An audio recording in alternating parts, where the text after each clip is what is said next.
श्री गणेशाय नमः। श्री स्वामी समर्थ श्री गुरुदेव दत्त महाराज की जय। जय श्री भोलेनाथ, जय श्री शिवशंकराय नमः।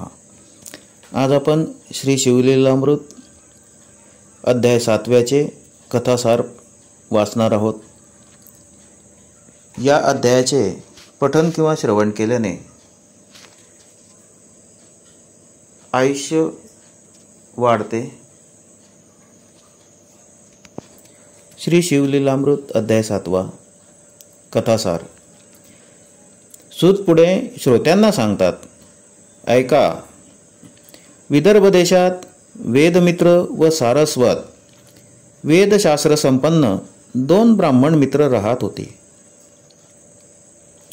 त्यातील वेदमित्राला सुमेधा नावाचा व सारस्वताला सोमवंत नावाचा अशी मुले होती।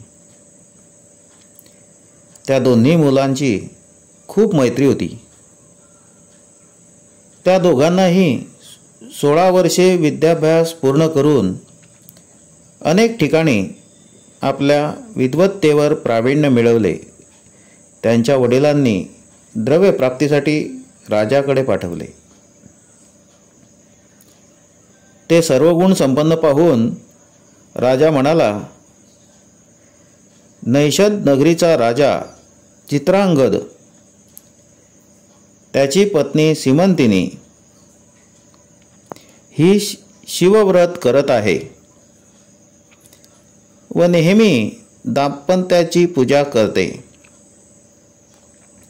अशी तिची कीर्ती सर्वत्र पसरली आहे। तेव्हा तुम्हापैकी एकाने स्त्रीवेश घेऊन दाम्पत्य म्हणून जावे। तेथे सीमंतिनी तुमची पूजा करून तुम्हाला भरपूर द्रव्य देईल व मीही तुम्ही मागाल तेवढे द्रव्य देईल। त्याप्रमाणे ते दोघे दाम्पत्य वेश घेऊन सीमंतिनीच्या पूजेच्या वेळी समोर येऊन उभे राहिले। सीमंतिनीने त्यांना ओळखले की हे दोघे पुरुष आहे, परंतु दोघांचीही दाम्पत्य म्हणून पूजा केली व भरपूर द्रव्य देऊन प्रेमाने निरोप दिला।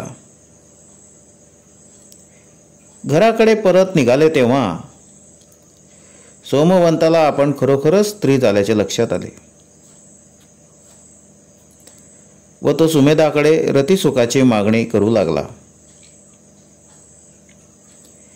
ते घरी आले। त्याचा पिता सारस्वत त्याला कळाले। तो राजाकडे जाऊन खूप रागावला।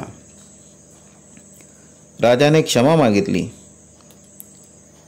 व देवीची उपासना केली। तेव्हा देवी प्रसन्न होऊन तिने हा स्त्रीच राहणार आहे म्हणून सुमेधाबरोबर लग्न करून द्या असे सांगितले। कारण सीमंतिनीच्या व्रताचा प्रभाव अपार आहे। पुढे दुसरी कथा सांगितली। अवंती नगरीत एक ब्राह्मण राहत होता। तो अति कामुक असून पिंगला नामक वैश्येबरोबर रत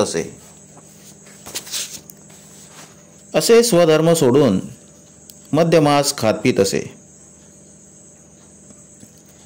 एक वेळ शिवयोगी पिंगळेकडे आला। दोघांनीही त्याची पूजा व उत्तम सेवा केली। त्या पुण्याईने पिंगला सीमंतिनीच्या पोटी कीर्ती मालिनी नावाने जन्माला आली व ब्राह्मण दाशार्ह देशाचा राजा वज्रबाहूची पत्नी सुमतीच्या पोटी जन्माला आला। परंतु सुमती गरोदर असताना तिच्या सवतीने तिच्यावर विष प्रयोग केल्यामुळे दोघाही आई मुलांच्या अंगी रोग जडला। त्यायोगे राजाने तिला जंगलात सोडून दिले। तिला एक वाणी भेटला, त्याने नगरात आणली। पुढे राजा पद्माकर याची भेट झाली। त्यांनी धर्मकन्या म्हणून तिचा सांभाळ केला। तिचा रोगाने मुलगा मृत्यू पावला। ती शोक करू लागली. त्या ठिकाणी एक योगी येऊन तिला उपदेश केला व भस्म अभिमंत्रित करून त्याच्या अंगास लावले. दोघेही रोगमुक्त झाले व मुलगा जिवंत झाला. हा चमत्कार पाहून सर्वांना अत्यानंद झाला. योगी मुनीने त्या मुलाचे भद्रायू असे नाव ठेवले व उत्तम आशीर्वाद देऊन अदृश्य झाला. अशा प्रकारे आज आपण श्री शिवलीलामृत 7व्या अध्यायाचे कथासार ऐकले. या अध्यायाचे पठन किंवा श्रवण केल्याने आयुष्य वाढते.